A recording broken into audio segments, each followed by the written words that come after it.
আল্লাহ তাআলা মালাকুল মউত আজরাইলকে পাঠায় আর বলে, আজরাইল যাও, জমিনে যাও, অমুক গ্রামে যাও, অমুক বাবার অমুক ছেলের জান কবজ করে নিয়ে আসো, সে হলো আমার বদকার বান্দা।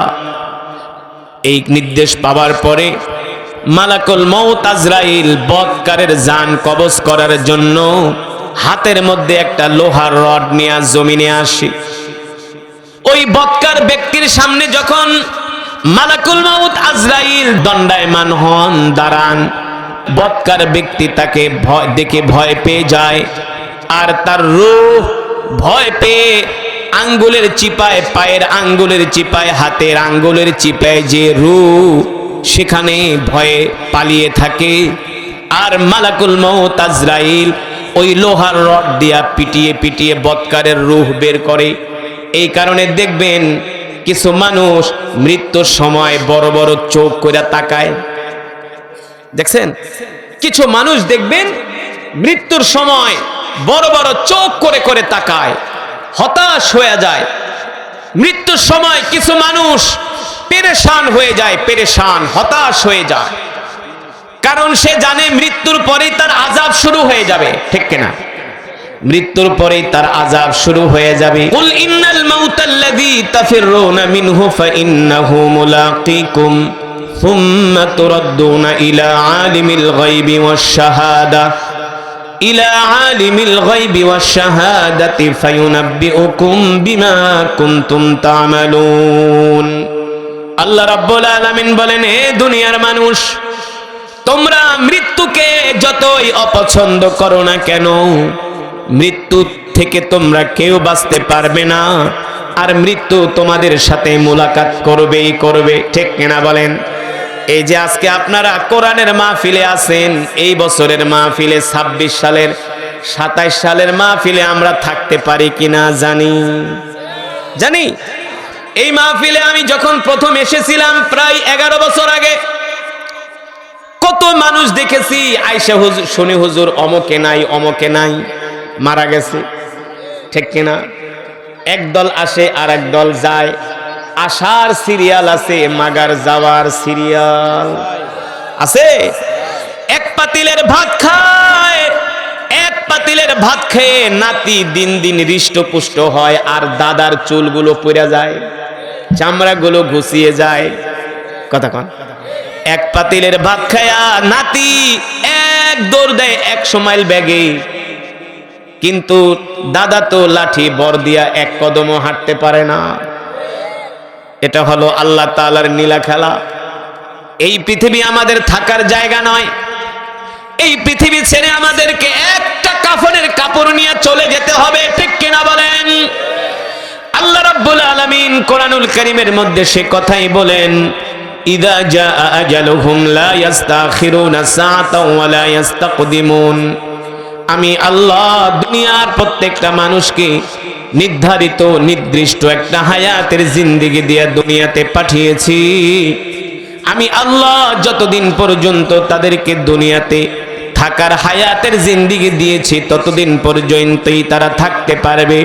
যখন হায়াতের জিন্দেগি শেষ হয়ে যাবে, হায়াতের জিন্দেগি শেষ হওয়ার পরে 1 সেকেন্ডও কেউ দুনিয়াতে থাকতে পারবে না।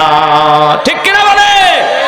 ও মুসলমান, আপনার আমার নেক আমল যদি ভালো হয়, ইন্তেকালের সময় আল্লাহ তাআলা আমাদেরকে জান্নাত দেখায় মৃত্যু দিবে। সুবহানাল্লাহ বলেন।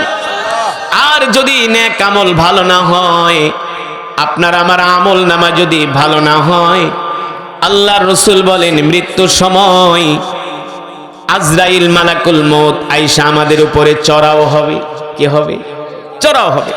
হাদিস শরীফের ভিতরে এসেছে, যখন নেককার বদকার মানুষের মৃত্যুর সময় হয়, আল্লাহর নবী বলেন যখন বদকার মানুষের মৃত্যুর সময় হয়, তখন হারাম খেয়েছে, মানুষকে কষ্ট দিয়েছে, মানুষের হক নষ্ট করেছে, আল্লাহর হক নষ্ট করছে। কার হক? জোরে বলেন, কার হক? 5 ওয়াক্ত নামাজ পড়ে নাই, এটা ছিল বান্দার প্রতি আল্লাহ তাআলার হক। আল্লাহর হক আদায় করে নাই, 5 ওয়াক্ত নামাজ পড়ে নাই, নামাজের সময় দুনিয়াবি কাজে ব্যস্ত ছিল, গুনাহের কাজে ব্যস্ত ছিল। নামাজের সময় মসজিদে যায় নাই, আল্লাহর কদমে সেজদা দেয় নাই, আল্লাহ তাআলার হুকুম মানে নাই, কোরআন পড়ে নাই, জিকির করে নাই। এই সমস্ত মানুষগুলো আল্লাহ তাআলার হুকুম মানে নাই। মালাকুল মাউত আজরাইলকে দেখার সাথে সাথে তাদের ভয়ে অবস্থা খারাপ হয়ে যাবে। তারা জানবে মৃত্যুর পরেই তাদের আযাব শুরু হয়ে যাবে। আর মালাকুল মৌতের ফেরেশতার চেহারা দেখাই তাদের কলিজা শুকায়া যাবে। আল্লাহর নবী বলেন, বৎকারের মৃত্যুর সময় এমন অবস্থা হবে, মালাকুল মৌত আজরাইলকে দেখার পরে এতটা ভীত সন্ত্রস্ত হবে, এতটা ভয় পেয়ে যাবে, কলিজা শুকিয়ে যাবে। ওই অবস্থায় যদি সারা পৃথিবীর সমুদ্রের পানি যদি পান করানো হয়, ওই অবস্থায় বৎকারের কলিজা পানি পান করাইলেও পিপাসার স্বাদ মিটবে না। এতটা ভীত সন্ত্রস্ত হয়ে যাবে একজন বৎকার মানুষ মৃত্যুর সময়। কারণ যারা দুনিয়াতে আল্লাহ তাআলার হুকুম মানে নাই, নামাজ পড়ে নাই, আল্লাহর বিধান আল্লাহর কোরআন পড়ে নাই, মন চাহে জিন্দেগি করেছে। কি চাহে? মন চাইলে নামাজ পড়ছে, মন চায় নাই নামাজ পড়ে নাই। মন চাইলে কোরআন পড়ছে, মন চায় নাই কোরআন পড়ে নাই। নিজের ইচ্ছা মাফিক তার জীবনটাকে পরিচালনা করেছে, আল্লাহ তাআলার ইচ্ছা মাফিক সে তার জীবনকে পরিচালনা করে নাই। এমন ব্যক্তিগুলো মৃত্যুর সময় তাদের অবস্থা হবে ভয়ঙ্কর, ভয়ঙ্কর থেকে ভয়ঙ্কর। আল্লাহ রাসূল বলেন, ওই সময় সারা পৃথিবীর সমুদ্রের পানি পান করালেও তাদের পিপাসার স্বাদ মিটবে না। এই কথা শোনার পরে হযরত সাহাবায়ে কেরাম তারা ভয় পেয়ে গেলেন। আল্লাহ রাসূল বলেন কি, মৃত্যুর সময় একটা মানুষের অবস্থা এতটা ভয়ঙ্কর হতে পারে? আল্লাহ রাসূল বলে, হ্যাঁ। এই কথা শোনার পরে হযরত সাহাবায়ে কেরামের মাঝে কান্নার রোল পড়ে গেল। আল্লাহ রাসূল, তাহলে তো মৃত্যুর সময় যদি এত অবস্থা খারাপ হয়, তাহলে আমাদের অবস্থা কি হবে? আল্লাহর নবী বলেন, সাহাবীরা ভয় পেও না, ও সাহাবীরা ভয় পেও না। যারা নেককার হবে, যারা মুমিন হবে, যারা আল্লাহ তাআলার হুকুম মানবে, দুনিয়ার জমিনে যারা আল্লাহ তাআলার গোলামি করবে, তাদের জন্য সুসংবাদ হলো, যখন তাদের মৃত্যুর সময় হবে, আল্লাহ তাআলা মালাকুল মউত ফেরেশতা আজরাইলকে ডাক দিয়া বলবেন, এ আজরাইল, যাও যাও যাও, আমার ওই বান্দার জান কবজ করে নিয়ে আসো। তবে সাবধান সাবধান আজরাইল, আমার ওই বান্দা আদরের বান্দা, আমার মোহাব্বতের বান্দা, আমার ওই বান্দা দুনিয়াতে কোনোদিন নামাজ ছেড়ে দেয় নাই, আমার কোনো হুকুম ছেড়ে দেয় নাই, আমার কোনো বিধান ছেড়ে দেয় নাই। এই শীতের ভিতরে ঠান্ডা পানি দিয়া ওযু করে ফজরের নামাজ পড়েছে। সুবহানাল্লাহ। আমি দেখেছি মালাকুল মউত আজরাইল বলবে, আল্লাহ, আমি আপনার বান্দার জান কিভাবে কবজ করব? আল্লাহ তাআলা বলে, যাও, জান্নাত থেকে একটা সাদা শুভ্র রুমাল নিয়ে যাও, আর জান্নাত থেকে একটা খুশবু নিয়ে যাও। সুবহানাল্লাহ। যারা নেককার হবে তাদের জান কবজ করার জন্য আল্লাহ তাআলা মালাকুল মউত আজরাইলকে জান্নাত থেকে একটা সাদা শুভ্র রুমাল দিয়ে দিবে, আর একটা জান্নাতি খুশবু দিয়ে দিবে। আর মালাকুল মউত আজরাইল জান কবজ করার জন্য যখন জমিনে আসবে, আর ওই জান্নাতি ব্যক্তির সামনে যখন দণ্ডায়মান হবে, মালাকুল মউতের আজরাইলের সুন্দর চেহারা, সুন্দর আকৃতি দেখে তার ভিতরে একটা আনন্দ অনুভব হবে, সে ভয় পাবে না। মালাকুল মউত আজরাইল বলবে, শোনো, আমি আল্লাহর বান্দা মালাকুল মউত আজরাইল, আমি তোমার জান কবজ করার জন্য আসছি, তুমি ভয় পেও না। এখন তোমার দুনিয়ার সফর শেষ হয়ে তুমি তোমার রবের সাথে সাক্ষাৎ করবি। ভয় পেও না, এখন তোমার দুনিয়ার সফর শেষ হয়ে যাবে। আর এই ৬০-৭০টা বছর যার জন্য কষ্ট করছো, তার সাথে তোমার সাক্ষাৎ হবে। সুবহানাল্লাহ। এর চাইতে আর খুশির খবর হতে পারে? জোরে বলেন। এ কারণেই আল্লাহ রাসূল বলছেন, মৃত্যুটা মুমিনের জন্য একটা হাদিয়া। মৃত্যুটা মুমিনের জন্য কি হাদিয়া, উপটৌকন। আর যারা নাফরমান তাদের জন্য মৃত্যুটা হলো ভয়ঙ্কর, ভয়ঙ্কর। তখন মালাকুল মউত আজরাইল ওই ব্যক্তির কাছে আসবে, জান্নাতি ব্যক্তির কাছে আয়েশা বলবে, শোনো আমি এখন তোমার জান কবজ করব, তুমি ভয় পেও না, ভয় পেও না। দেখবেন অনেক সময় অনেক ডাক্তারের কাছে যান ইনজেকশন পুশ করার জন্য, কিছু ডাক্তার ইনজেকশন দিতে গেলে একটু নড়াচড়া করলে ধমক দেয়, তাই না? এই মিয়া নড়াচড়া করেন কি, আপনার কি আমি সুই ঢুকাই দিছি নাকি মিয়া, এত বয়স হয়ে গেছে, কিসের ভয় পান, চুপ করে বহেন। ওই ডাক্তার ইনজেকশন দেওয়ার আগে মনে হয় যে পুরো কলিজা ছিদ্র হয়ে যাইতেছে, ঠিক কিনা? আবার কিছু ডাক্তার আছে সুন্দর ব্যবহার করে, চাচা ভয় পায়েন না, আমি আপনাকে ইনজেকশন পুশ করব, আপনি একেবারে টেরই পাবেন না, পিঁপড়ার কামড়ের মতো একটু টের পাবেন। গল্প করতে করতে ইনজেকশন ঢুকায় দেয়, টের পাওয়া যায় না, ঠিক কিনা? টের পাওয়া যায় না, এইভাবে করে ইনজেকশন দেয় ভালো ডাক্তাররা, রোগীকে অভয় বাণী শোনায়, আশার বাণী শোনায়। ঠিক মালাকুল মউত আজরাইল আয়েশা বলবে, শোনো আমি তোমার জান কবজ করার জন্য জান্নাত থেকে একটা খুশবু নিয়ে আসছি। সুবহানাল্লাহ বলে। আল্লাহ তাআলার কোরআন বলছেন, ইয়া আইয়াতুহান নাফসুল মুতমাইন্নাহ ইরজিই ইলা রাব্বিকি রাদিয়াতাম মারদিয়া ফাদখুলি ফি ইবাদি ওয়াদখুলি জান্নাতি। সুবহানাল্লাহ বলেন। এবার মালাকুল মউত আজরাইল ওই জান্নাতি ব্যক্তির নাকের ভিতরে জান্নাতের খুশবু লাগায় দিবে, সাথে সাথে খুশবুর ঘ্রাণে একটা জোরে নাক টান দিবে, নাক টান দিয়া সে ঘুমিয়ে যাবে। আর ঘুমের ঘরে মালাকুল মউত তার জান, তার রূহটা শরীর থেকে বের করে, নাক দিয়া বের করে জান্নাতি শুভ্র রুমাল দিয়া তার রূহ পেঁচায় আরশে আজিমে নিয়ে যাবে। কোনো টের পাবে না, কোনো টের পাবে না, তার কোনো কষ্ট হবে না, তার কোনো কষ্ট অনুভবই করবে না। এটা হবে তার আসানের সাথে মৃত্যু। তো আমরা এই মৃত্যু কামনা করি কি করি না? জোরে বলেন, কামনা করি কি করি না?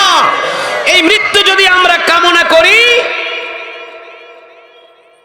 এই মৃত্যু যদি আমরা কামনা করি,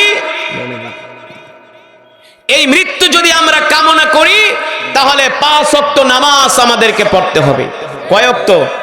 জোরে বলেন, কয় ওয়াক্ত নামাজ? কয় ওয়াক্ত? প্রত্যেকটা মানুষের হাতে আল্লাহ তাআলা আমলনামা দিবে আর বলবে, ইকরা কিতাবাক কাফা বিনাফসিকা আল-ইয়াওমা আলাইকা হাসিবা। আল্লাহু আকবার। আল্লাহ তাআলা প্রত্যেকটা মানুষের আমলনামা দিবে হাতের মধ্যে আর বলবে, এবার তুমি তোমার আমলনামা নিজেই পড়ো। তখন সে তার আমলনামা নিয়ে নিজেই পড়বে আর দেখবে, হায় রে 60-70 বছরের জিন্দেগিতে কোনোদিন ঠিক মতো নামাজ আদায় করে নাই। কি করে নাই? নামাজ পড়ে নাই। আল্লাহ রাব্বুল আলামিন হাসরের ময়দানে প্রত্যেকটা মানুষের হাতে আমলনামা দিবেন আর বলবেন, ইকরা কিতাবাক কাফা বিনাফসিকা আল-ইয়াওমা আলাইকা হাসিবা। ও আমার বান্দারা, আজকে তোমাদের হাতে আমলনামা দেয়া হলো, তোমরা তোমাদের নিজের আমলনামা নিজেই পড়ো। সেই দিন মানুষগুলো তাদের আমলনামা পড়বে, দেখবে 60 বছরের জিন্দেগিতে কোনোদিন নামাজ নাই, রোজা নাই, হজ নাই, যাকাত নাই। মসজিদের মিনার থেকে আজান দিছে, হাইয়া আলাস সালাহ বলে ডাক দিয়েছে, আজান শুনে মসজিদে যায় নাই, অথচ চায়ের দোকানে বসে বসে চা খেয়েছে আর সিনেমা দেখছে, 3 ঘন্টা সময় কাটিয়েছে সিনেমা দেখে, অথচ আল্লাহ তাআলার কদমে সেজদা দেওয়ার জন্য 10টা মিনিট ব্যয় করে নাই। কথা কন। অথচ চায়ের দোকান আর মসজিদ হলো মাত্র 20 কদমের রাস্তা। কয় কদমের রাস্তা? 20 কদমের রাস্তা। মসজিদে যায় নাই, নামাজ পড়ে নাই, আল্লাহ তাআলার কদমে সেজদা দেয় নাই।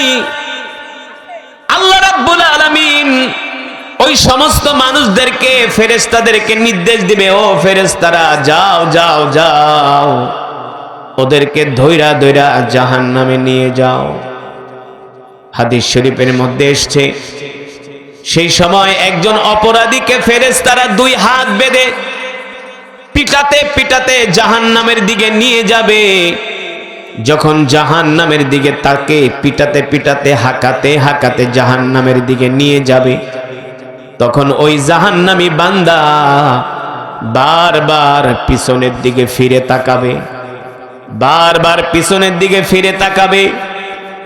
কিন্তু সে এমন একজন ব্যক্তি, নামাজ পড়েছে, মাঝে মাঝে নামাজ কামাই দিয়েছে, ঠিক মতো নামাজ পড়ে নাই, মাঝে মাঝে কোরআন পড়তো, দ্বীনের মজমায়ও আসতো, একেবারে নামাজও ছেড়ে দেয় নাই, কোরআনও ছেড়ে দেয় নাই। তখন এই ব্যক্তি তার আমল নামাগুলো পড়বে আর বারবার পিছনের দিকে তাকাবে আর মনে মনে ভাববে, আমি তো দুনিয়াতে একেবারে নামাজ ছেড়ে দেই নাই, নামাজ তো আমি পড়েছিলাম, কিন্তু আমার আল্লাহ তাআলার সম্বন্ধে দুনিয়াতে তো ধারণা ছিল আমার মালিক হলেন রহমান, আমার মালিক হলেন রহিম, আমার মালিক আমাকে জাহান্নামে দিতে পারে না। এটা হলো আল্লাহ তাআলার প্রতি বান্দার ধারণা। আল্লাহ তাআলার প্রতি বান্দার এই ধারণা পোষণ করে বান্দা বারবার পিছনের দিকে ফিরে তাকাবে আর মনে মনে ভাববে আল্লাহ তাআলা তাকে ডাক দেয় কিনা। যখন সে জাহান্নামের দিকে তাকে পিটিয়ে পিটিয়ে নিয়ে যাওয়া হবে, যেমন করে কোর্টের মধ্যে ফাঁসির আসামিকে উঠানো হয়, ওঠানো হয় না, কোর্টের মধ্যে দেখবেন ফাঁসির আসামিদেরকে উঠানো হয়, ওই অবস্থায় আসামিরা বারবার পিছনের দিকে ফিরে তাকায়, দেখে তাদের কোনো আপনজন আছে কিনা, না বারবার দেখবেন শুধু ফিরে তাকায় যে তার কাছের কোনো মানুষ ওই সময় আছে কিনা, তাকে কোনো সুসংবাদ দেয় কিনা, তাকে কোনো ভালো খবর শোনায় কিনা। বারবার দেখবেন আসামিরা কোর্টে ওঠানোর পরে তারা এদিক সেদিক তাকায়, ডানে তাকায়, বামে তাকায়, পিছনের দিকে তাকায়, দেখে এই কোর্টের মধ্যে তাদের কোনো এমন মানুষ আছে কিনা যে তাকে হেল্প করতে পারবে, উপকার করতে পারবে, আশার বাণী শোনাবে, এমন কোনো মানুষ আছে কিনা। ঠিক হাসরের ময়দানে ওই জাহান্নামীগুলো বারবার পিছনের দিকে ফিরে তাকাবে। এবার আল্লাহ রাব্বুল আলামিন বান্দা পিছনের দিকে যখন ফিরে তাকাবে, এই দৃশ্য দেখে আল্লাহ তাআলা ডাক দিবে, ফেরেশতারা দাঁড়াও দাঁড়াও দাঁড়াও দাঁড়াও, আমার যেই বান্দাকে জাহান্নামের দিকে নিয়ে যাচ্ছ, আমার বান্দাকে জাহান্নামের দিকে নিও না, আমার বান্দাকে দাঁড়াও, আমি আমার বান্দার সাথে কিছু কথা বলবো। আল্লাহু আকবার, জোরে বলেন আল্লাহু আকবার। ওই যে বারবার পিছনের দিকে ফিরে তাকাবে, আল্লাহ দেখছেন কি দেখছেন না, দেখতেছে না? আল্লাহ তাআলা ফেরেশতাদেরকে বলবে, ফেরেশতারা দাঁড়াও, আমি আমার বান্দার সাথে কথা বলবো। আমার বান্দা কেন বারবার পিছনের দিকে ফিরে তাকায়, কারণ কি? এই হাসরের ময়দানে তাকে সাহায্য করার মতো কেউ আছে? একমাত্র আল্লাহ ছাড়া। আল্লাহ জানে এই হাসরের ময়দানে তার মাও নাই, তার বাপও নাই, তার ভাইও নাই, তার ছেলে সন্তান কেউ নাই, সবাই নিজেকে নিয়ে ব্যস্ত। কিন্তু ওই হাসরের ময়দানে বারবার বান্দা যখন পিছনের দিকে ফিরে তাকাবে, আল্লাহ তাআলা ওই বান্দাকে ডাক দিয়া বলবে, বান্দা এদিকে আয়, এ বান্দা এদিকে আয়, তুই কেন পিছনের দিকে বারবার ফিরে তাকাস, কারণ কি? তখন ওই জাহান্নামী ব্যক্তি বলবে, আল্লাহ, দুনিয়াতে আমি আপনার ইবাদত করতাম, কিন্তু পরিপূর্ণ ইবাদত করতে পারি নাই, পরিপূর্ণভাবে আপনাকে খুশি করতে পারি নাই, তবে আপনার প্রতি আমার একটা সুধারণা ছিল, আপনার প্রতি আমার একটা ভালো ধারণা ছিল, আপনি রহমান, আপনি রহিম, আপনি কখনো বান্দাকে জাহান্নামুল আলামিন, ওগো রব্বুল আলামিন, আপনার প্রতি আমার ধারণা হলো আপনি আমাকে জাহান্নামে দিতে পারেন না, আপনি রহমান, আপনি রহিম, অবশ্যই আপনি আমাকে আজকে ক্ষমা করে দিবেন, এটা হলো আপনার প্রতি আমার ধারণা। এই কথা শোনার পরে আল্লাহ রাব্বুল আলামিনের রহমতের দরিয়ার মধ্যে জোশ উঠে যাবে। আল্লাহ তাআলা ডাক দিয়া বলবেন, ফেরেশতারা রে, আমার বান্দাকে জাহান্নামে দিও না, আমার বান্দাকে সরাসরি জান্নাতে ঢুকিয়ে দাও। আল্লাহু আকবার। ও মুসলমান, এই দুনিয়া ছেড়ে আমাদেরকে চলে যেতে হবে, কেউ থাকতে পারে না, আমরাও থাকতে পারবো না। পারবো? কুল্লু নাফসিন যায়িকাতুল মাউত, প্রত্যেকটা মানুষকে মৃত্যুর স্বাদ গ্রহণ করতে হবে, ঠিক কিনা বলেন? কত রাজা বাদশাহ, কত আমির ওমারা এই দুনিয়াতে এসেছিল, হাজার হাজার কোটি টাকার মালিক, কেউ একটা পয়সা নিয়ে কবরে যেতে পারে নাই। আপনাদের এই নবাবগঞ্জের সন্তান যমুনা গ্রুপের মালিক নুরুল ইসলাম বাবুল সাহেব, তিনি যখন করোনায় মারা যান, মনে আছে আমার, তখন ছিল রমজান মাস, করোনা হচ্ছিল। ওই রমজান মাসে করোনার মধ্যে কুত্তাও রাস্তায় বের হইতো না, হ্যাঁ, মানুষ তো দূরের কথা, ঢাকার শহরে ওই সময় আমাকে আমার বাসা থেকে যমুনা টেলিভিশনে গাড়ি দিয়ে নিয়ে যেত, রাস্তা দিয়ে যাইতাম, দেখতাম কোনো মানুষ নাই, মুখের ভিতরে মাস্ক পরা, পিপি পরা, করোনা থেকে বাঁচার জন্য। ওই সময় নুরুল ইসলাম বাবুল সাহেব অসুস্থ হসপিটালে। ওই সময় হসপিটালে আমি তাদের কর্মচারীদেরকে জিজ্ঞেস করতাম, ভাই আপনাকে স্যারের কি অবস্থা? বলে, হুজুর আমাদের স্যারের ট্রিটমেন্ট করার জন্য চায়না থেকে 12 জন ডাক্তার আনছে। কোত্থেকে? চায়না থেকে 12 জন ডক্টর এনেছেন তাকে ট্রিটমেন্ট দেওয়ার জন্য। তার জন্য পুরো একটা হসপিটাল, অনলি ওয়ান, শুধু তার জন্য একটা হসপিটাল। মাঝে মাঝে এই বাবুল সাহেবের করোনার যখন তীব্র শ্বাস প্রশ্বাসের যখন সমস্যা হতো, তিনি ডাক্তারদের বলতেন, ডাক্তার আমি আর সইতে পারি না, এই কষ্ট আমি আর সহ্য করতে পারি না, আমাকে বাঁচান, যত কোটি টাকা লাগে নিয়ে যান, তারপরে আমাকে বাঁচান। কিন্তু পৃথিবীর কোন ডাক্তারের হাতে মানুষকে বাঁচানোর ক্ষমতা নাই, ক্ষমতার মালিক আল্লাহ তাআলা।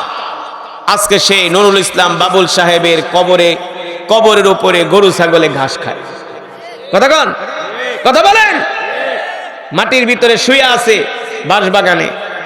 এমন শুধু একজন নুরুল ইসলাম বাবুল সাহেব না, পৃথিবীর মিলিনিয়ার, বিলিনিয়ার, হাজারো কোটি টাকার মালিক, প্রেসিডেন্ট, প্রধানমন্ত্রী, রাজা, বাদশাহ, কেউ পৃথিবীতে নাই, সবাইকে চলে যেতে হয়েছে। কথা বলেন, কেউ থাকতে পারে না। আজকে এই পৃথিবী আমরা মনে করি ভোগ করার জায়গা, আসলে পৃথিবী ভোগ করার জায়গা নয়। এই পৃথিবীতে কেউ ভোগ করতে পারে না, এই পৃথিবী হলো একটা পরীক্ষার জায়গা।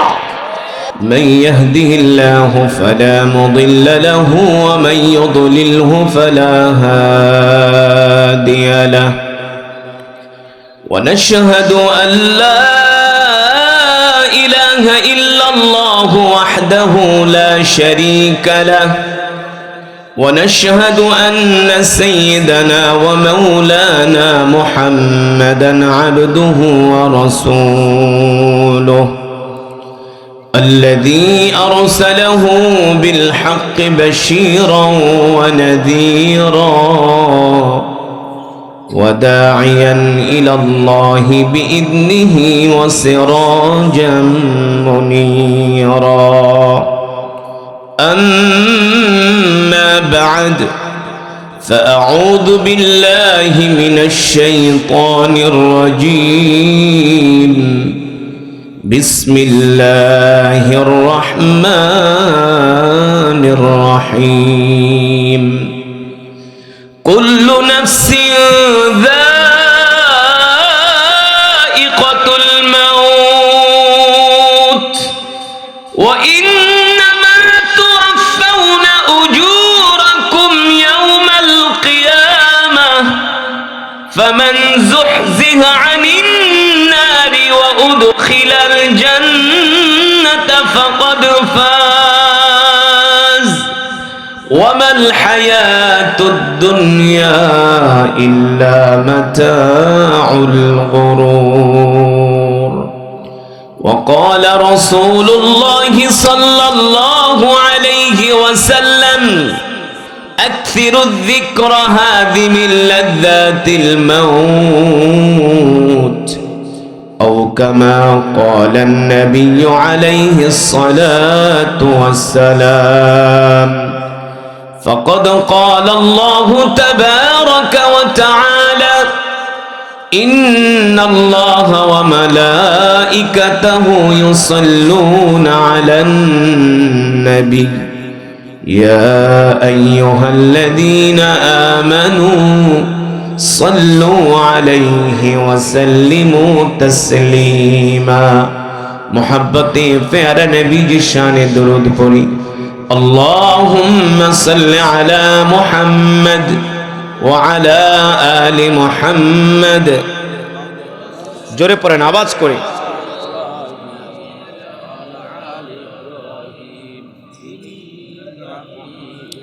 শুনুন কেউ যদি আল্লাহ রাসূলের উপরে একবার দুরূদ শরীফ পড়ে আল্লাহ তাআলা সাথে সাথে তার উপরে 10 বার রহমত নাজিল করে আরো শুনবেন দুরূদের ফজিলত বলবো আপনারা তো দুরূদের ফজিলত জানেন না দুরূদ পড়লে যে কত সওয়াব এটা জানেন না খালি জানে ইয়া নবী সালাম আলাইকুম দুরূদ এমন এক ইবাদত স্বয়ং আল্লাহ নিজে বলেন নবী আপনি আমার এমন হাবিব আপনি আমার এমন প্রাণের বন্ধু এই পৃথিবীর আসমান জমিন গ্রহ নক্ষত্র সৃষ্টি করেছেন কে জোরে বলেন আমি যতক্ষণ করব ওয়াজ আপনারা দিবেন আওয়াজ পারবেন 10 গ্রামের দূর থেকে যাতে বোঝে যে এখানে কিছু ঈমানদাররা বসে আছে যাতে এটা না বোঝে যে এটা গোরস্থান এখানে কিছু মৃত মানুষ বসে আছে না এখানে কিছু ঈমানওয়ালা মুসলমান বসে আছে ঠিক কিনা বলেন আল্লাহু আকবার আল্লাহর বান্দারা যেটা বলছি না দুরূদ এমন একটি আমল আল্লাহ তাআলা বলেন হাবিব এই পৃথিবী সৃষ্টি করেছি আমি গ্রহ নক্ষত্র আসমান জমিন সূর্য চন্দ্র সবকিছুর মালিক জোরে বলেন আমরা কার ইবাদত করি ইয়াকা না'বুদু ওয়া ইয়াকা নাস্তাঈন ইয়াকা না'বুদু এটা হলো পৃথিবীর সবচেয়ে বড় দোয়া এটা হলো পৃথিবীর সবচেয়ে বড় দোয়া ইয়াকা না'বুদু ওয়া ইয়াকা নাস্তাঈন এটার উপরে আর কোনো দোয়া হতে পারে না পারে আল্লাহ তাআলা আমাদেরকে শিখায় দিবেন মালিক ইয়াকা না'বুদু আমরা আপনার ইবাদত করি ওয়া ইয়াকা নাস্তাঈন আপনার কাছে সাহায্য চাই ঠিক কি না আমরা কোনো মানুষের কাছে সাহায্য কার কাছে সাহায্য আল্লাহ তাআলা বলছেন হাবিব এই পৃথিবী সৃষ্টি করেছি আমি পৃথিবীর সমস্ত মাখলুক ইবাদত করে কার জোরে বলেন কার আল্লাহ তাআলা বলেন ওয়া ইম মিন শাইইন ইল্লা ইউসাব্বিহু বিহামদিহি ওয়ালাকিন লা তাফকাহুনা তাসবিহাহুম ইন্নাহু কানা হালিমান গফুরা নবী আপনি বলে দেন পৃথিবীর মানুষগুলো যদি আমার ইবাদত না করে তাতে আমার মালিক আমার রবের আমার আল্লাহর কোনো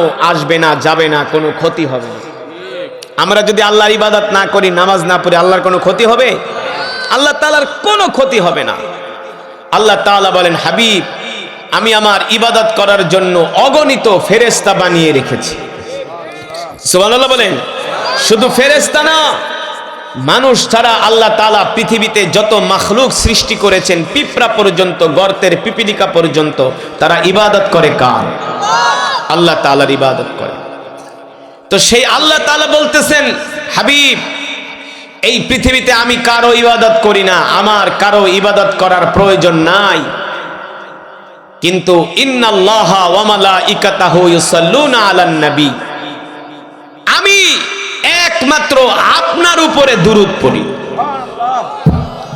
আল্লাহ তাআলা স্বয়ং কার উপরে দুরূদ পড়েন নবীর উপরে দুরূদ পড়েন সুবহানাল্লাহ বলেন আল্লাহ তাআলা বলছেন ইন্নাল্লাহা ওয়া মালাইকাতাহু ইউসাল্লুনা আলান নবী শুধু আপনার উপরে আমি দুরূদ পড়ি না আমার ফেরেশতারাও দুরূদ পড়ে আমার ফেরেশতারা শুধু দুরূদ পড়ে না আমি রব স্বয়ং আপনার উপরে দুরূদ পড়ি তাইলে বুঝেন দুরূদের কত ফজিলত আল্লাহ রাসূল বলছেন উম্মত কেউ যদি আমার উপরে দুরূদ পড়ে আল্লাহ তাআলা সাথে সাথে তার 10টা গুনাহ maaf করে দেয় কয়টা গুনাহ আল্লাহ রাসূলের প্রতি একবার দুরূদ পড়বেন।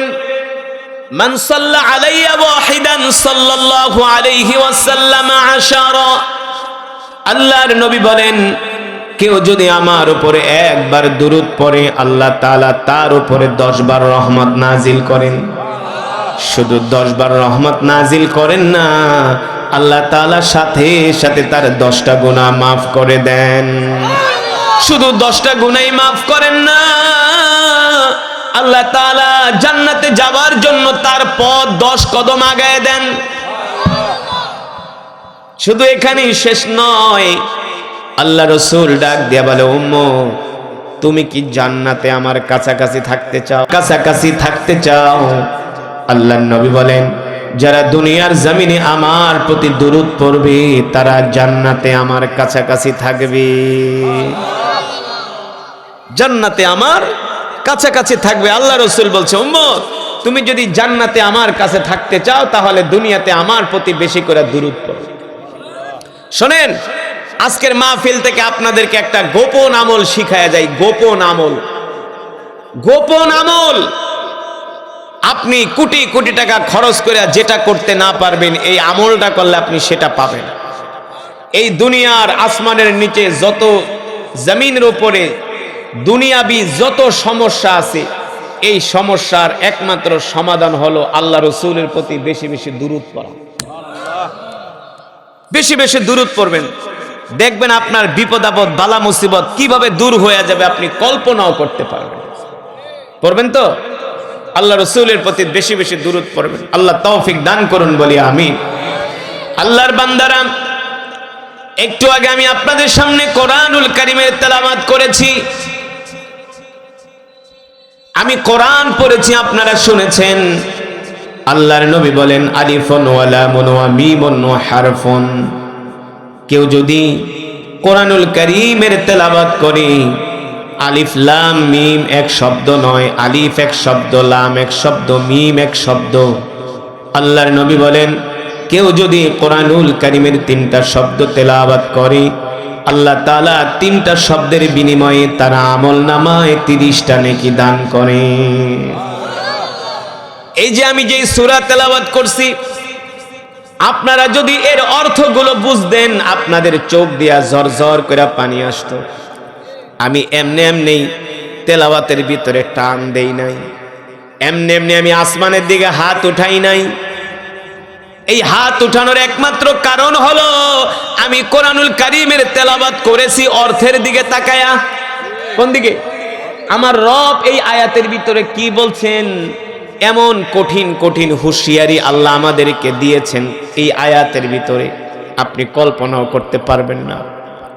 আল্লাহ রাব্বুল আলামিন বলেন, সেই দিন হাসরের ময়দানে আমি আল্লাহ সব মানুষদেরকে দাঁড় করাবো। কি করব? জোরে বলেন, কি করব? সব মানুষগুলো উলঙ্গ অবস্থায় দাঁড়াবে। কি অবস্থায়? জোরে বলেন, কি অবস্থায়? সেই দিন হাসরের ময়দানে সব মানুষগুলো উলঙ্গ অবস্থায় দাঁড়াবে। কারো গায়ে কোনো কাপড় থাকবে না, সবাই শুধু ইয়া নাফসি বলবে। সব মানুষগুলো উলঙ্গ অবস্থায় হাসরের ময়দানে সেই দিন দাঁড়াবে, সবাই নিজেকে নিয়ে ব্যস্ত থাকবে। আল্লাহর নবী, বিশ্ব নবী রাহমাতুল লিল আলামিন যখন এই কথা বললেন, হাসরের ময়দানে মানুষগুলো উলঙ্গ অবস্থায় দাঁড়াবে, উলঙ্গ অবস্থায় উঠবে, এই কথা শোনার পরে আম্মা জান আয়েশা রাদিয়াল্লাহু তাআলা আনহা বলেন, ওগো আল্লাহর নবী কি বলেন? হাসরের ময়দানে মানুষগুলো, সব মানুষগুলো উলঙ্গ অবস্থায় উঠবে, তখন কি তাদের লজ্জা লাগবে না? আল্লাহ রাব্বুল আলামিনের এই কথা শোনার পরে আম্মা জান আয়েশা আল্লাহ রাসূলকে প্রশ্ন করলেন, ওগো আল্লাহর নবী, সেই দিন হাসরের ময়দানে মানুষ উলঙ্গ অবস্থায় উঠবে, এই অবস্থায় কি মানুষের লজ্জা লাগবে না? আল্লাহর নবী বলেন, আয়েশা, ওই হাসরের ময়দান এমন একটা বিভীষিকাময় দৃশ্য হবে, এমন একটা পরিস্থিতি হবে, ওই সময় কোন মানুষ কোন মানুষের দিকে তাকাবে তো দূরের কথা, প্রত্যেকটা মানুষ, নারী পুরুষ সবাই ইয়া নাফসি বলতে থাকবে। ঠিক কিনা বলেন? ইয়াউমা ইয়াকুমুর রূহু ওয়াল মালাইকাতু সাফফান লা ইয়াতাকাল্লামুনা ইল্লা মান আযিনা লাহুর রহমান ওয়া ক্বালা সাওয়াবা। সেই দিন কোনো মানুষ কোনো কথা বলতে পারবে না, আল্লাহ তাআলা কোনো মানুষকে কথা বলার অনুমতি দিবে না, এমনকি কোনো নবীরা পর্যন্ত সুপারিশ করতে পারবে না, একমাত্র আপনার আমার নবী ছাড়া। আল্লাহু আকবার। ও মুসলমান ও যুবক, এমন একটা কঠিন অবস্থা হবে হাসরের ময়দানে। আল্লাহ তাআলা প্রত্যেকটা মানুষের হাতে আমলনামা দিবে। কি করবে? প্রত্যেকটা মানুষের হাতে আমলনামা দিবে। কোরআনুল কারীমের সূরা বানী ইসরাঈলের মধ্যে আসছে, يكن له